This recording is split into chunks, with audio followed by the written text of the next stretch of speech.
daily flew in today to pick up women and children. CBS News combat correspondent Bruce Dunning was among the last of the Americans to leave Da Nang late this week, but he went back aboard Daly's plane today to witness what was supposed to have been a mission of mercy. Here is Dunning's exclusive film report on the tragic results. Reports from Saigon said thousands of people were roaming Da Nang airfield. But as the plane landed, this did not at first seem evident. But then people poured from behind buildings and revetments, racing on cars, jeeps, trucks, Hondas, and on foot, desperate to get to the plane and make sure they got on before anyone else. One guy got on. As soon as the rear stairway was lowered, the stampede of terrorized people tried to storm the plane. From the cockpit, the pilots reported by radio that the situation was out of control.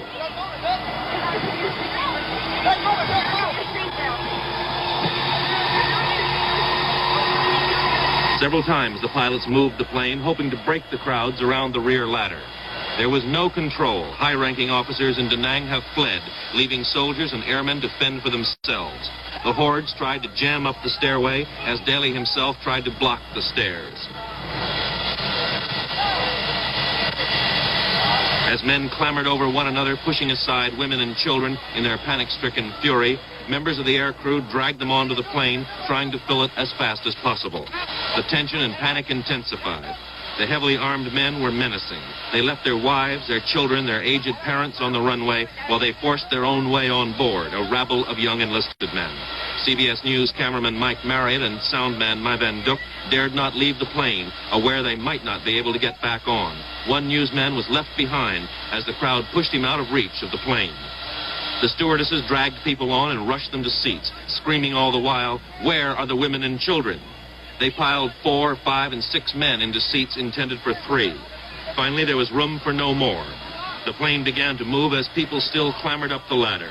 Angry men left behind fired pistols and automatic weapons at the plane, determined that no one would go if they couldn't.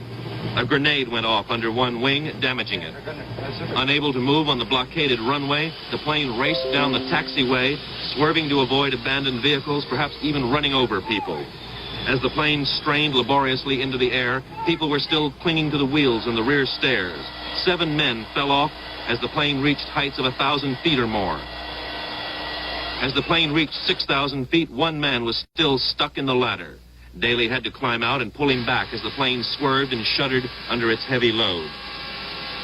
As calm fell on the smug men who had managed to fight off their friends and relatives to get on, the hard-working cabin crew took account.